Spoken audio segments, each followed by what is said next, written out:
Hello everyone, this is professor M H और आज के इस वीडियो में we will discuss lecture number 11 T Y B com and T Y BAF semester 5 financial accounting subject है। ये question जो है वो semester 6 T Y B com के लिक्विडेशन ऑफ कंपनी चैप्टर से लिया गया है, which was asked in December 2022। Question number 4 for 20 marks और कंपनी का नाम था रतन लिमिटेड। ठीक है, तो इस लेक्चर सीरीज़ में हम लोग देख रहे हैं कि जो बोर्ड में जो क्वेश्चन है, इम्पॉर्टेंट क्वेश्चन, उसको कैसे सॉल्व करना है और प्लस रिवीजन के साथ। जैसे यहाँ पे कॉन्सेप्ट है लिक्विडेशन का, तो लिक्विडेशन में क्या क्या होगा उसका भी एक छोटा सा रिकैप हो जाएगा और क्वेश्चन को कैसे सॉल्व करना है वो भी हो जाएगा। तो ये जो टॉपिक है liquidation of company, this is applicable for T Y B com and T Y BAF semester 5, T Y B com semester 6 के लिए। ठीक है, तो ये क्वेश्चन पूछा गया था टी वाई बी कॉम के एग्ज़ाम दिसंबर 2022 में, क्वेश्चन नंबर 4 20 मार्क के लिए, रतन लिमिटेड करके। ठीक है, क्वेश्चन देख लेते हैं। पहला क्वेश्चन दिया है, following is the balance sheet of Ratan limited as on 31 December 2021। The company went into liquidation on the above balance sheet date. देखो लिक्विडेशन कब हो रहा है, 31 दिसंबर को हो रहा है। डेट याद रखना है क्योंकि कभी कभी इंटरेस्ट का कैलकुलेशन होता है, वो मैं आपको बताऊंगा। तो लिक्विडेशन कब हो रहा है, 31 दिसंबर 2021 को। बैलेंस शीट दिया है यहाँ पे 12,76,000 का टोटल है, यहाँ पे देखो दिया है। फिर आफ्टर दैट एडजस्टमेंट है, preference dividend is in arrear for 3 year, 3 years का डिविडेंड अरियर है। फिर sundry creditor include, sundry creditor से रिलेटेड आपका एडजस्टमेंट है। Then you liquidator realise the asset, realise मतलब सेल किया है, ये एसेट है, इसका टेबल दे दिया है। Then you have legal charges on liquidation amounted to 5,000. Then you have liquidation expenses of 10,000. Then you have liquidator remuneration was fixed as 2,000 plus 2% sale of asset excluding cash plus 4% of amount distributed to unsecured creditor including preferential creditor. ये अच्छा adjustment है। Liquidator made payment on 31 मार्च। देखो आ गया, date बड़े ध्यान से देखना है, ये 31 मार्च को आपने पेमेंट किया। ठीक है, और लास्ट पार्ट है prepare liquidator final statement of account, liquidator का फाइनल स्टेटमेंट बनाना है। अब ये डेट और ये डेट में डिफरेंस है, देखो ये 31 दिसंबर है, ये 31 मार्च है, मतलब कितने महीने का गैप है, 3 महीने का, ये आपको याद रखना है।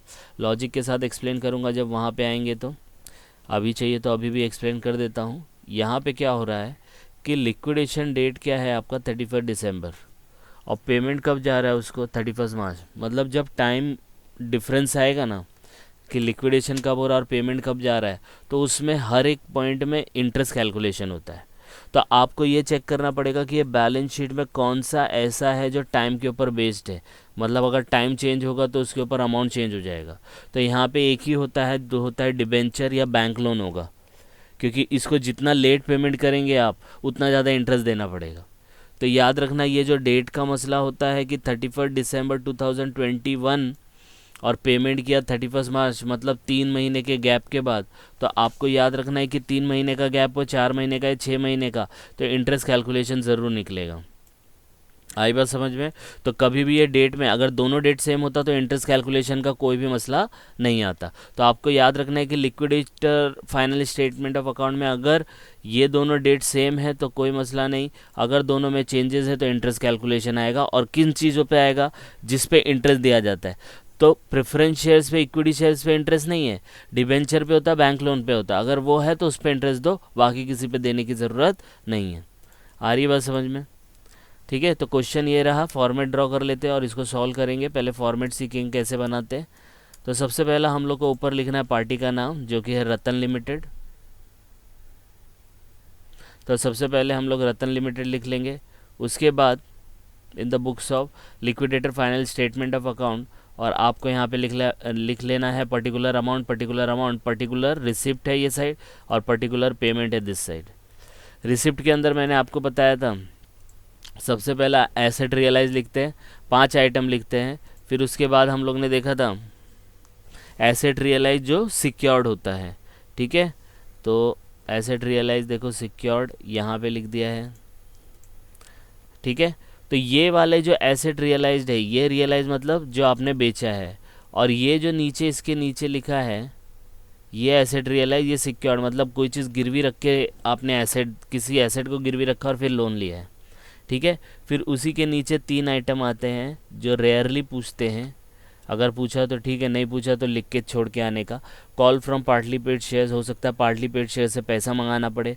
कॉल फ्रॉम कॉन्ट्रीब्यूटरीज, अगर वो पैसा नहीं दे रहे तो आप अपने हिसाब से कुछ कॉन्ट्रीब्यूशन दे सकते हो क्या, वो लिखने का। और रिसिप्ट फ्रॉम ट्रेडिंग अकाउंट, मतलब जब ये कंपनी बंद हो रही है तो हो सकता है कंपनी जिस प्रोडक्ट में डील कर रही है वो प्रोडक्ट बचा हुआ हो, तो जब बिज़नेस बंद हो रहा है तो वो प्रोडक्ट को रखेंगे क्या घर पे, तो उस प्रोडक्ट को बेचते हैं, तो उससे जो भी पैसा आएगा उसको रिसिप्ट फ्रॉम ट्रेडिंग अकाउंट बोलते हैं। आई बात समझ में?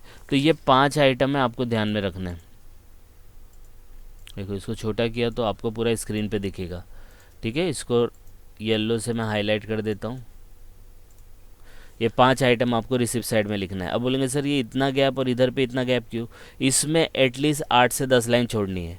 और इन शॉर्ट अगर नहीं समझ में आएगा तो क्वेश्चन के अंदर कितने एसेट है, 1 2 3 4 5 6 7 8 9 10 है, तो जितने एसेट होंगे ना उतनी लाइन छोड़ देने का। अब बोलेंगे सर उसमें तो गुडविल आता नहीं है, नहीं आता तो छोड़ो ना, 10 पॉइंट छोड़ देने का। इन शॉर्ट एसेट के टोटल का पूरा लाइन यहाँ छोड़ना है। एसेट रियलाइज 2 से 3 लाइन, 3 लाइन छोड़ना है, इससे ज़्यादा नहीं छोड़ना है। इनमें कोई लाइन छोड़ने की ज़रूरत नहीं है। Call from party paid, call from contributors, receipt from trading, ठीक है। इसमें से रेयरली पूछता है, ये दोनों ज़्यादातर पूछता है, ये तो अभी तक आया नहीं है, आएगा तो वी विल सी। तो रिसिप्ट साइड इज़ ओवर।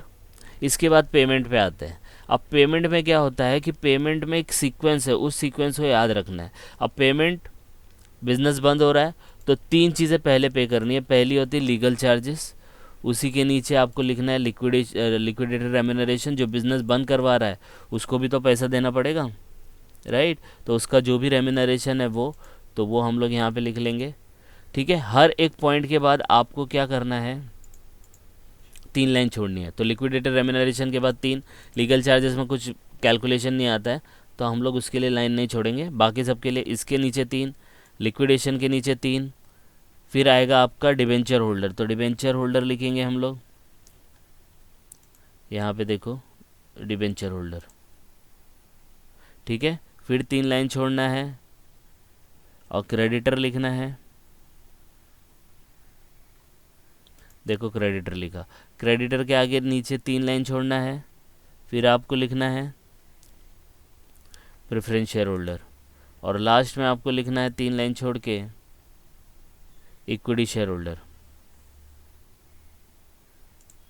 तो अगर मैं इसको छोटा करके दिखाऊं पूरा एक साथ एक ही स्क्रीन पे, तो ये कुछ इस तरीके से दिखेगा, ठीक है। Legal charges, liquidator remuneration, liquidation expense, देखो सब में 3-3 लाइन छोड़ा है, ज़्यादा नहीं छोड़ना, ठीक है। ज़्यादा भी छोड़ दिए चलेगा, कम मत छोड़ना। तो 3 एल हो गए, लाइफ के 3 L, legal charges, liquidator remuneration और लिक्विडेशन एक्सपेंस। बोलेंगे सर ये थोड़ा ऊपर नीचे, नहीं ये ऊपर नीचे नहीं होना चाहिए, ये इसी सीक्वेंस में आना चाहिए।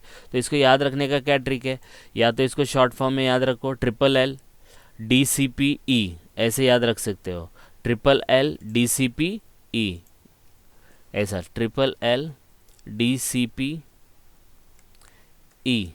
और ये याद नहीं रहेगा तो आपको क्या करना है, जो बैलेंस शीट होती है लायबिलिटी साइड, बराबर है, तो लायबिलिटी साइड में थोड़ा उल्टा पढ़ने का, तो क्रेडिटर्स नहीं लेने का, डिबेंचर से लेने का। तो डिबेंचर, उसके बाद क्रेडिटर, फिर प्रेफरेंस शेयर्स, फिर इक्विटी शेयर्स। आई बात समझ में? मतलब नीचे से आपको लिखना, और नीचे से भी किससे, डिबेंचर, क्योंकि जिसके ऊपर इंटरेस्ट है तो उसको पहला पेमेंट करेंगे, इसलिए देखो debenture holder, creditor, preference share holder, equity share holder लिखा है। आई बात समझ में? यस और नो? ठीक है, तो इस तरीके से याद रखना है। तो यहाँ पे कितने पॉइंट हो गए, 3 4 3 7, यहाँ पे 7 और यहाँ पे 5। इसको भी मैं येलो से हाईलाइट कर देता हूँ तो आपको समझ में आएगा।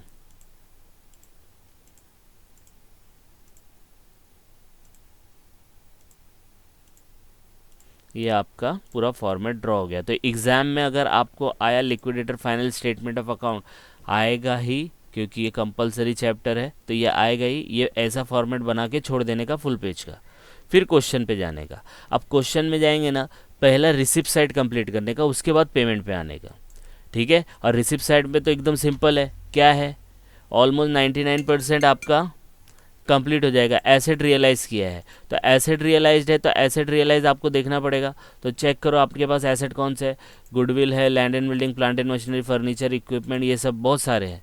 तो याद रखना, एक तो एक गुडविल को नहीं लेने का, दूसरा प्रॉफिट एंड लॉस को नहीं लेने का। लॉजिक क्या है, गुडविल, गुडविल मतलब रेपुटेशन। अरे बिजनेस बंद ही क्यों हो रहा है अगर रेपुटेशन होगा तो, रेपुटेशन है ही नहीं तभी तो बंद हो रहा है, इसलिए गुडविल को नहीं लेने का। अब profit and loss, profit and loss क्या होता है, लॉस होता है। तो लॉस है तो लॉस कोई एसेट थोड़ी है, वो थोड़ी बिकेगा। तो गुडविल और पीएनएल को छोड़ के आपको ये सब लेना है, ठीक है। तो देखो पूरा डिट्टो यहाँ पे कॉपी कर लूँगा मैं, पूरा land and building, plant and machinery, furniture, equipment, stock, debtor, bills receivable, cash, देखो बराबर है, यस और नो। फिर इसके बाद क्या करने का, इनका जो ये वैल्यू दिया है बैलेंस शीट में, ये वैल्यू को देखो, और इसके नीचे अगर कोई वैल्यू दिया है एडजस्टमेंट में वो देखो। तो एडजस्टमेंट वाला लेने का, तो एडजस्टमेंट वाले के हिसाब से 3,80,000 है, 1,50,000 है, तो ये दोनों यहाँ पे मैं लिखूंगा, देखो 3,80,000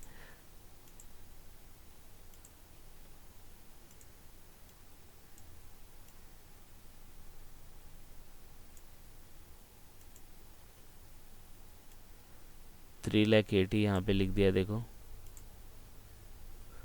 अब ये प्लांट एंड मशीनरी ज़ीरो क्यों किया है, चाहिए तो आप यहाँ पे लिख लो, फिर मैं इसका लॉजिक एक्सप्लेन करूँगा, ठीक है। लिख लिया, क्योंकि एग्ज़ाम में पता नहीं आपको कैसा एडजस्टमेंट आएगा, तो हम लोग रेडी रहना चाहिए हर एक एडजस्टमेंट को सॉल्व करने के लिए। नेक्स्ट क्या दिया, furniture and office equipment, furniture है 25-20, तो यहाँ पे देखो 25-20 लिख देंगे। तो यहाँ पे देखो 25-20 आ गया।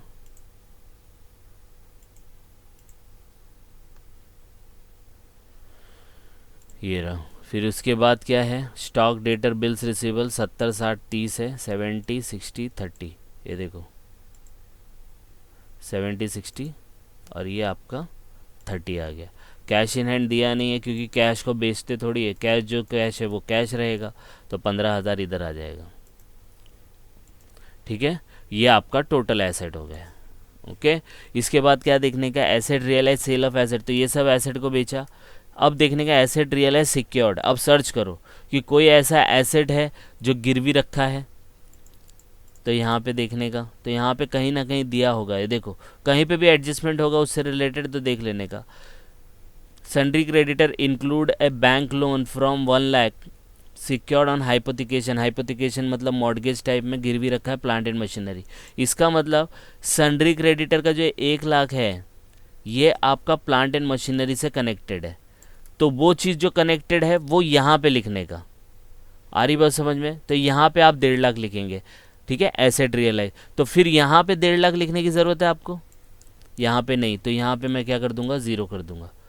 तो जो एसेट आप सिक्योर्ड है किसी के अगेंस्ट में, तो उसको आपको एसेट रियलाइज सिक्योर्ड लिखना पड़ेगा। सिंपल सा लॉजिक है ना, जो एसेट सिंपली आपने बेचा है उसको अलग लिखो, और जो एसेट किसी के पास गिरवी है और उसको बेचा है तो उसको अलग से लिखना पड़ेगा, क्योंकि उसको पेमेंट पहला देना पड़ेगा जिसके पास वो गिरवी है, इसीलिए ये एसेट रियलाइज को अलग से लिखने का, ओके। तो देखो अब पूरा का पूरा एसेट साइड इज ओवर, बराबर है, ये एसेट साइड पूरा हो चुका है। अब हम लोग करेंगे एडजस्टमेंट। अब एडजस्टमेंट करने के लिए हम लोग क्या करेंगे, पेमेंट साइड से उठाएंगे, लेकिन क्या करना है, ये जो एसेट रियलाइज सिक्योर्ड है इसको पहले सॉर्ट आउट कर लेते हैं। ये रियलाइज की स्पेलिंग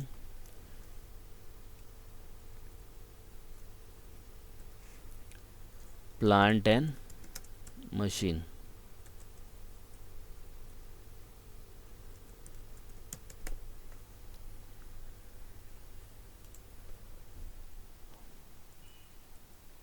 प्लांट एंड मशीन, ठीक है, ये हो गया। अब देख लेते हैं इसका एडजस्टमेंट क्या है। तो sundry creditor include, sundry creditor है कितना, देखो 2 लाख दिया है कि नहीं दिया है, 2 लाख है। उसके अंदर 1 लाख लोन फ्रॉम बैंक दिया है। अब loan from bank, bank loan ऐसे नहीं देगा, उसको गिरवी रखना पड़ेगा, तो प्लांट एंड मशीनरी को गिरवी रखा है, तो लोन फ्रॉम बैंक कितना, 1 लाख है, और ये प्लांट एंड मशीनरी उसके पास गिरवी है, तो जब इसको बेचा तो कितना मिला, 1.5 लाख मिला। तो इसमें से हम लोग बैंक लोन माइनस कर देंगे, सिक्योर्ड क्रेडिटर यहाँ शॉर्ट में लिख लेंगे बैंक लोन। आई बात समझ में? और आंसर आ जाएगा आपका बाहर 50,000। अब इसमें एक प्रॉब्लम होता है, एग्जाम्पल के तौर पे ये उल्टे अमाउंट हो, जैसे एसेट रियलाइज में 1 लाख है और secured creditor bank loan 1.5 lakh है, तो माइनस में आंसर आएगा। 1 लाख माइनस 1.5 लाख कितना आएगा माइनस में, तो माइनस नहीं लिखने का, माइनस नहीं लिखना, या तो ज़ीरो होगा या तो प्लस में आंसर रहेगा, माइनस में आंसर नहीं लिखने का। क्या लॉजिक क्या है? अरे भाई तुमने जितना एसेट रियलाइज़ किया 1.5 लाख, उसमें से जो सिक्योर्ड था, जो बेचना था, जिसके पास गिरवी था, उसको सिर्फ 1 लाख देना था, तो बचा 50,000, तो ये आपकी रिसिप्ट ही हो गई ना। लेकिन आपको देना था, आपने रियलाइज़ किया एग्जाम्पल के तौर पर 1 लाख और देना था 1.5 लाख, तो माइनस में आएगा ना, तो माइनस रिसिप्ट में नहीं आएगा, वो पेमेंट में लिखने का है, इसीलिए माइनस नहीं लिखने का, बाकी प्लस और ज़ीरो लिख सकते हैं। आई बात समझ में? तो देखो ये अब पूरा कंप्लीट हो चुका है, पूरा रिसिप्ट साइड इज़ ओवर। हो सकता है तो इसमें से एक चीज़ आ जाए, या तो कॉल फ्रॉम पार्टली पेड और कॉन्ट्रीब्यूटरीज, लेकिन मैंने क्वेश्चन देखा तो ऐसा नहीं है, लेकिन आपके पास ये दोनों में से कोई एक ना एक आ सकता है। अब उससे बचने के लिए फ़िलहाल के लिए हम लोग क्या करेंगे, इसका पूरा टोटल कर लेंगे। तो इसका पूरा अगर आपने टोटल किया तो आपको मिलेगा कुछ 6,50,000। ठीक है, तो देखो टोटल आ गया 6,50,000। अब 6,50,000 आपका क्या है, रिसिप्ट है। अब इस बेसिस पे आप क्या करेंगे, पेमेंट करेंगे। कितने पेमेंट है? 7। लीगल चार्जर, लिक्विडेटर, ये सब 7 है, इनको पेमेंट करना है। अब क्या करना है, हमें एडजस्टमेंट के हिसाब से एक एक करके ढूंढना है। आ रही है बात समझ में? और याद रखना, पहला एडजस्टमेंट है तो पहला ये नहीं करने का, हम लोग को इसके हिसाब से जाना है। पहले क्या है, लीगल चार्जेस, तो सर्च करो लीगल चार्जेस है क्या, तो लीगल चार्जेस है, देखो कितना है, 5,000 है, तो 5,000 यहाँ पे जाके लिख देने का, आधा 1 मार्क मिल गया आपको। फिर लिक्विडेटर रेम्यूनरेशन है, रेम्यूनरेशन करके दिया है, हाँ दिया है, देखो वॉज फिक्स्ड है 2,000, तो पहला फिक्स दिया है 2,000, तो देखो मैंने लिख दिया फिक्स 2,000। फिर दूसरा क्या बोलता है, 2% of asset, sale of asset excluding cash, cash को नहीं लेना तो 2% है, तो यहाँ पे मैं लिखूंगा 2% of asset realise. Asset realise कितना है, 7,35,000। अब बोलेंगे कैसे, तो देखो ना एसेट रियलाइज दिया है, टोटल मारो, लेकिन क्या बोला, कैश को मत लेना, क्योंकि कैश को बेचते थोड़ी है, तो सबका टोटल लो। देखो एक्सेल में क्या है, ये कैलकुलेट कर लेता है अपने आप ही, तो टोटल आया कितना, 5,85,000, देखो दिख रहा है। लेकिन यहाँ पे तो 7,35,000 दिया है, क्योंकि एक एसेट देखो यहाँ पे है ना, अगर इसको टोटल करेंगे तो देखो 7,35,000 आएगा। ये नहीं लेना, 50,000 नहीं लेना, एसेट रियलाइज मतलब एसेट को बेचा, तो इन सब को भी बेचा, कैश को नहीं बोला है, और प्लस ये 1.5 लाख को भी तो बेचा ना।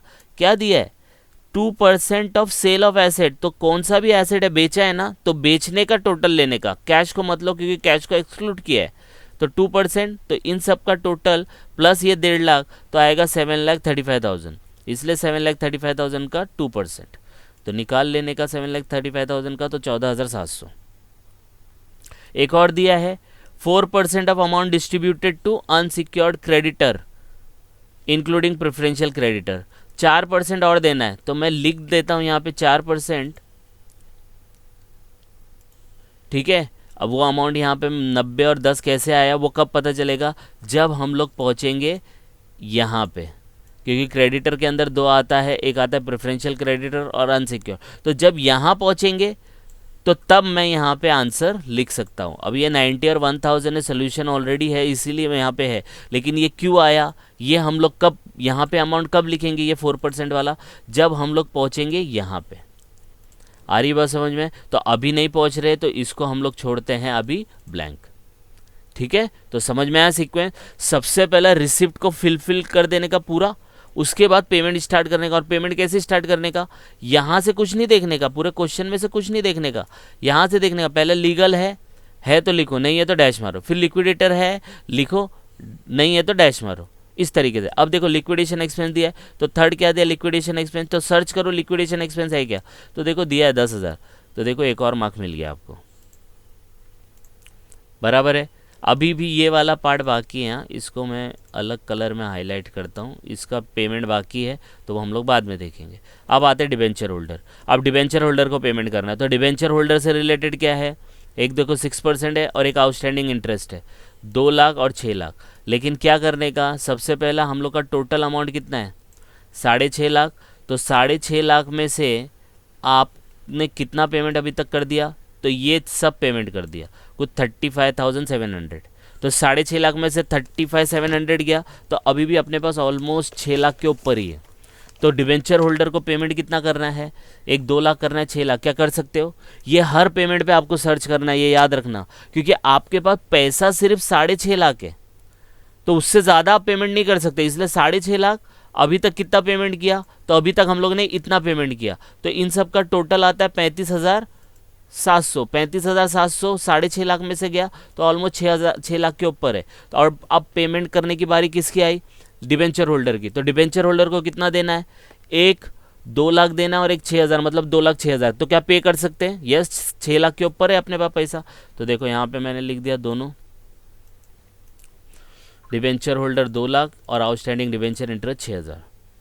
ठीक है, अब यहाँ पे रुक जाने का, मैंने क्या कहा था, डेट ऑफ लिक्विडेशन और डेट ऑफ पेमेंट में अगर डिफरेंस है, और अपने बैलेंस शीट के अंदर अगर कोई ऐसा है जिसके ऊपर फिक्स्ड इनकम देनी पड़ रही है, फिक्स्ड चार्ज देना पड़ रहा है, जैसे बैंक लोन हो गया, डिवेंचर, तो उसका इंटरेस्ट कैलकुलेशन आएगा। तो कितने महीने के गैप के बाद दिया, 3 महीना गैप, तो 3 महीने तक ये लोग वेट करेंगे, तो बोलेगा ठीक है हम 3 के 6 महीना वेट करेंगे, लेकिन हम लोग को तो इंटरेस्ट चाहिए। तो अब बोलेंगे सर ये ऑलरेडी आउटस्टैंडिंग इंटरेस्ट है क्या, आउटस्टैंडिंग इंटरेस्ट तो है ना, यस आउटस्टैंडिंग इंटरेस्ट है, आई नो, लेकिन ये बैलेंस शीट पूरी कंफर्म हो चुकी है 31 दिसंबर तक की।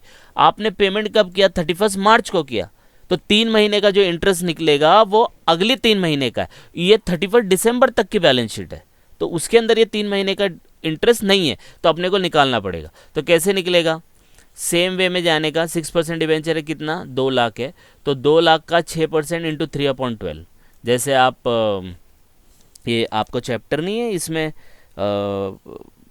था फॉर इन्वेस्टमेंट अकाउंटिंग करते थे आप, उसके अंदर निकालते थे हर 3 3 महीने 4 4 महीने में ड्यू डेट आता था, वैसे टाइप में। तो यहाँ पे देखो मैंने क्या लिखा है, इंटरेस्ट 2 लाख का 6% इंटू 3/12 आएगा 3,000।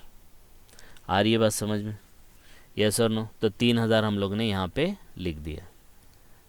तो अब देखो 6.5 लाख था अपने पास पैसा, कितना पेमेंट कर दिया, इसका टोटल कर लो। तो इसका टोटल करेंगे तो ऑलमोस्ट आएगा 2,44,000, मतलब 2.5 लाख गया। तो अब मैं क्या करूँगा, क्रेडिटर के सामने लिख दूंगा 6.5 लाख माइनस कितना आया था,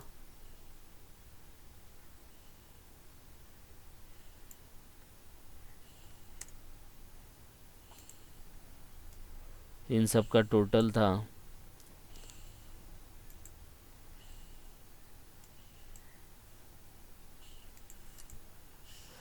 5,000 ऐड करके यहाँ से आपको टोटल लेना है 2,44,700। तो 2,44,700 आप नीचे ले लेंगे,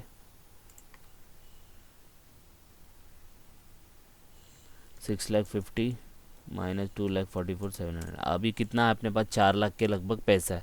अब किसको पे करेंगे, क्रेडिटर्स। तो चेक करते हैं क्रेडिटर्स। अब पूरी बैलेंस शीट नहीं देखनी है, बैलेंस शीट में सिर्फ एसेट को कंप्लीट करना है और फिर इस पेमेंट के हिसाब से जाना है। ठीक है, एडजस्टमेंट देख के घबराने का नहीं, लायबिलिटी देख के घबराने का नहीं, इसके थ्रू जाने का।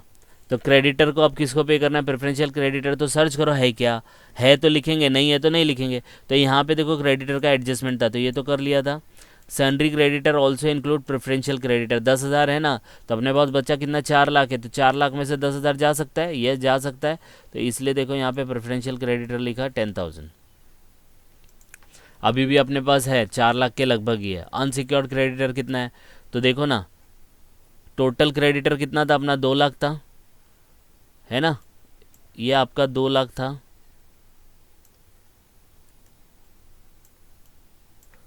इस 2 लाख में से 1 लाख गया तो बचा 1 लाख, और क्रेडिटर इंक्लूड 10,000, मतलब 90,000 बचा ना। तो 90,000 पे कर सकते हैं, है ना। तो 4 लाख के लगभग था, तो क्या 90,000 पे कर सकते हैं, यस कर सकते हैं। देखो 90,000 लिख दिया। अब इन दोनों अमाउंट के ऊपर आपको कुछ कैलकुलेशन करना है। देखो यहाँ पे एक एडजस्टमेंट छोड़ा था, 4% of amount distributed to unsecured creditor including preferential creditor. तो इन दोनों को आपने पेमेंट किया तो कितना हो गया, 1 लाख। तो 1 लाख पे आपको 4% भी देना पड़ेगा। देखो इसलिए 90,000 और 10,000 लिखा है, तो उसका 4% 4,000 आएगा। अब समझ में आया इसका लॉजिक। यस और नो, थोड़ा बड़ा बन रहा है वीडियो, लेकिन पूरा एंड तक वीडियो देखना, क्योंकि आगे आने वाला कॉन्सेप्ट जब तक आप समझोगे नहीं तो आपको समझ में आने वाला नहीं है। ठीक है, तो ये हो गया आपका यहाँ तक क्रेडिटर तक पेमेंट। तो देखो यहाँ पे था आपका टोटल 4,05,300 का बैलेंस, उसमें से आपने 10 और 90 दिया, मतलब 1 लाख गया, तो कितना बचा? तो 3 लाख समथिंग बचा है ना। तो हम लोग क्या करेंगे, यहाँ पे चाहिए तो लिख लेंगे कि भाई अब प्रेफरेंस शेयर होल्डर को पेमेंट करना है, तो हमारे पास जो पैसा था वो कितना बचा है अभी, 40500 था, माइनस 1 लाख का पेमेंट जा चुका है, अभी भी 3 लाख है। अब प्रेफरेंस शेयर होल्डर को पे करेंगे, तो चेक करो प्रेफरेंस शेयर होल्डर। अब प्रेफरेंस शेयर होल्डर को पे करने जाएंगे ना, जब भी जिसको भी पे करने जाते हो कोई भी किसी भी आइटम को, तो पहले एडजस्टमेंट देखने का, फिर बैलेंस शीट में देखने का। फर्स्ट एडजस्टमेंट फिर बैलेंस शीट। तो जैसे ही प्रेफरेंस शेयर होल्डर को पे करने गए तो पहले एडजस्टमेंट देखो, तो एडजस्टमेंट में यही है, पहला ही एडजस्टमेंट है, preference dividend was in arrear for last 3 year and it was to be paid before paying equity share hold. हाँ, तो बोलने की ज़रूरत नहीं, इक्विटी शेयर से पहला ही पे करना है। तो 3 साल का डिविडेंड अरियर है, तो अरियर कैसे निकालते हैं, तो ये प्रेफरेंस डिविडेंड प्रेफरेंस शेयर से रिलेटेड है, इसका अमाउंट है 2 लाख, इसका परसेंटेज है 8, तो 2 लाख का 8% इंटू 3 ईयर्स। आ रही है बात समझ में? तो कितना आ जाएगा, कितना आ जाएगा, तो 2 लाख कैलकुलेट करो अगर कैलकुलेशन है तो 2 लाख के ऊपर आपको 8% करना है, 8%, और कितने साल के लिए, 3 ईयर्स के लिए। तो आप करो, तो 8 टू ज़ा, तो यहाँ पे मैं चाहिए तो करके बता देता हूँ आपको,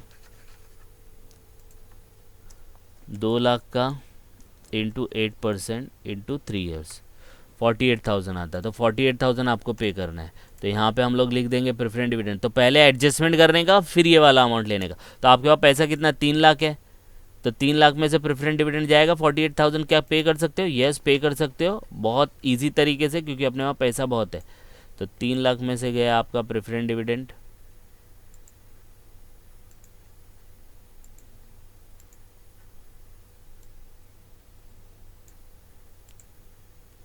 देखो यहाँ पे कैलकुलेशन करके बताया। ठीक है, अब 3.5 लाख था अपने पास, बराबर है, 3 लाख में से 48 गया तो कितना बचा, ऑलमोस्ट 2.5 लाख बचा है ना, 2,57,000 बचा। अब प्रेफरेंस शेयर होल्डर को कितना देना है, तो प्रेफरेंस शेयर होल्डर को 2 लाख, क्या दे सकते हो, दे दो।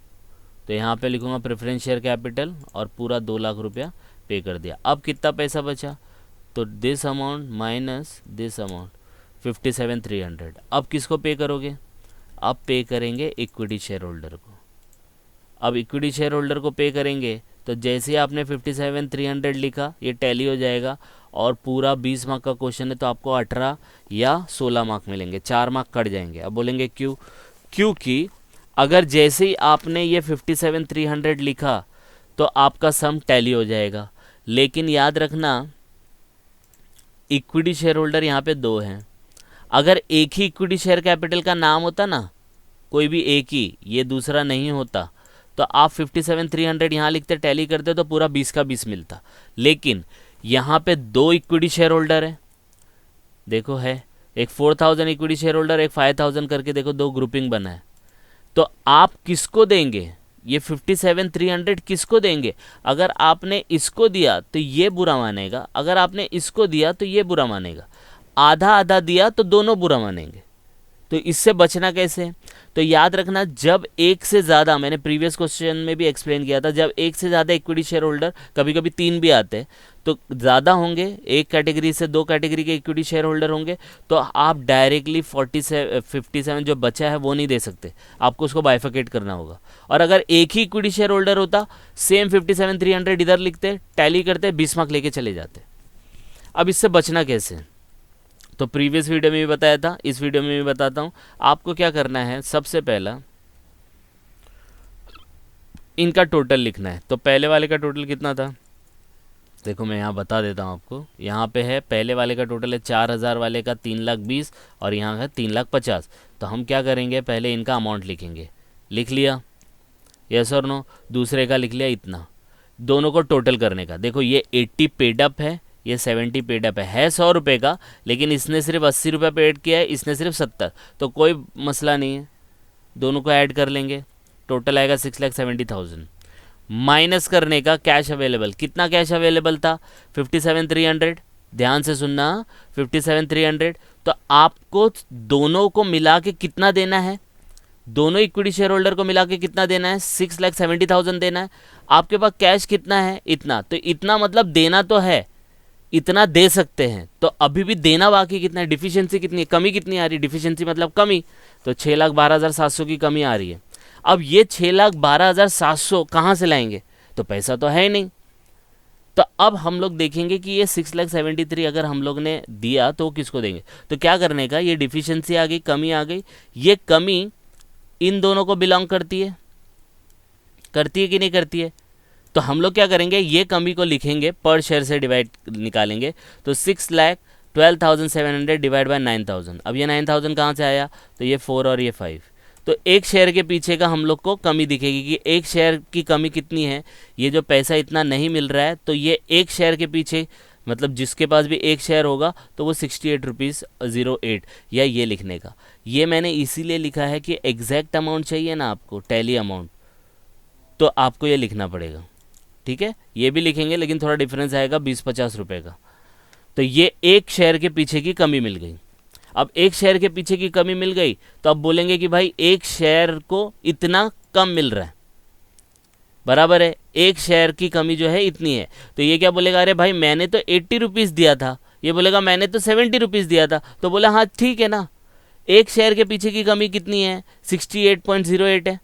तो देखो पहला केस क्या है, case number 1, 4,000 equity share mean they paid 80 rupees, 80 rupees पे किया, बराबर है। तो कितना ज़्यादा पिया, कितना ज़्यादा पे किया, 68.08, राइट। तो ये मैं 80 में से माइनस कर दूंगा, तो मतलब 11.93 इसने ज़्यादा पे किया है, तो as a company we have to pay, तो इतना पैसा हम लोग इसको देंगे। अब समझो कैसे आया, पहले ये टोटल डिफिशियंसी कितने की कमी है, फिर एक शेयर के पीछे की कमी निकाली कि भाई इतना पैसा नहीं मिलेगा, क्यों, क्योंकि इतने पैसे की अपने पास कमी है। तो सामने वाले ने क्या बोला कि भाई मैंने तो 80 रुपया दिया, तो बोले ठीक है ना, तुमने 80 दिया, इतनी कमी है तो आपने इतना ज़्यादा दे के बैठे हो। दूसरा वाला देखो कितना किया है, दूसरे वाले ने 70,000 पे किया है और कमी कितनी है 68। तो हम लोग यहाँ पे, ये माइनस नहीं आएगा, गलती से आ गया, 1.92 आएगा। As a company we have to pay, यहाँ पे रिसीव नहीं, अगेन पे आएगा। आ रही बात समझ में। तो इससे ये पता चलता है ये जो कमी है, ये जो कमी आई है इसके अंदर इसकी कम कमी है, क्योंकि इसने सिर्फ 70 पे किया तो 1 रुपी 92 पैसे का कमी, मतलब इतना ज़्यादा पे किया, और इसने 11 रुपया 93 के हिसाब से पे किया। तो हम लोग क्या करेंगे, इसको इसी को उठा के मल्टीप्लाई कर देंगे। तो कैसे होगा, आपके 4,000 शेयर्स है, आपने कितना ज़्यादा दिया 11.93, तो देखो 11.93 इंटू 4,000, तो ये आएगा, ठीक है। फिर दूसरा वाला ने क्या किया, 1.92 इंटू 5,000, 9,600 आ जाएगा। तो इससे ये पता चलेगा कि ये जो इन दोनों का टोटल है ना, इससे मैच होगा। लेकिन यहाँ पे मैंने राउंड फिगर लिया है तो 150 का डिफरेंस आना ही आना है। लेकिन अगर आप इसको अच्छे से कैलकुलेट करेंगे ये वाला फिगर लेके, तो ये 11.923333 ऐसा कुछ आएगा। आ रही बात समझ में। तो एग्जैक्ट आपको अमाउंट मिलेगा, वो चाहिए तो मैं आपको शो कर दूंगा, ठीक है। तो ये आपको समझा, तो इतना आप 47 इस वाले शेयर्स को देंगे और 9,600 ये वाले शेयर्स को देंगे। आ रही बात समझ में। तो ये बाइफिकेशन मिल गया कि 57,300 में से कौन कितना लेके जाएगा, ठीक है। कभी कभी ये माइनस आता है, ये जैसे 68 है तो यहाँ पे 60 हो गया, तो ये 60 हो जाएगा ना, तो 60 माइनस 68, तो बच्चा माइनस में 8 रुपया ना, तो माइनस में 8 रुपया आएगा ना, तो वो हम लोग पे नहीं करेंगे, रिसीव करेंगे। तो ये 5,000 इक्विटी शेयर होल्डर वाले को बोलेंगे भाई 8 रुपया हम लोग को रिटर्न दो, तो वो रिसिप्ट साइड में लिखेंगे। तो अब ये दोनों पेमेंट साइड में आ जाएगा, ठीक है। तो ये देखो दोनों पेमेंट साइड में मैंने लिख दिया, यहाँ पे मैंने एग्जैक्ट फिगर लिखा है 47,689 और 9,611। चाहिए तो मैं आपको बता देता हूँ कैसे आया। ये कितना है 80 माइनस, हम लोग ये करेंगे 80 माइनस 68.077777 बराबर है। देखो इतना आ रहा है, और दूसरे वाले का 70 माइनस 68.07777, इसका ये आ रहा है, बराबर है। अब इसके कितने शेयर थे, 4000 है ना, और इसके कितने 5000 है, तो इसको मल्टीप्लाई करो ना, ये देखो इसको मल्टीप्लाई बाई ये कितना आता है 47689, देखो 47689, और इसका कितना आता है 9611, देखो एग्जैक्ट टोटल आ रहा है 57,300 आया कि नहीं आया, और यहाँ टोटल होगा आपका ये। तो ये कैलकुलेशन समझना। तो जब भी ऐसा 2-3 टाइप का होगा ना, टोटल मारने का, जितना कैश है माइनस करने का, डिफिशिएंसी आएगी, डिफिशिएंसी पर शेयर निकालो, पर शेयर आ जाएगा, तो सामने वाले ने कितना पे किया है तो वो देख लो, उतना हम लोग को या तो पे करना पड़ेगा या तो रिसीव करना पड़ेगा। इस केस में दोनों पे करना था, तो हम लोग ने दोनों पेमेंट को अलग अलग दिखा दिया यहाँ पे। यहाँ पे आपका पूरा क्वेश्चन टैली हो जाता है और पूरा 20 मार्क के आप हकदार बन जाते हो। आ रही है बात समझ में? तो इस टाइप का क्वेश्चन है ये आप इसको गो थ्रू करो, और डाउट आएगा तो कमेंट करके बता सकते हैं, ठीक है? तो जस्ट गो थ्रू इट, कुछ डाउट आएगा तो please comment, and please like and subscribe for more videos. Thank you.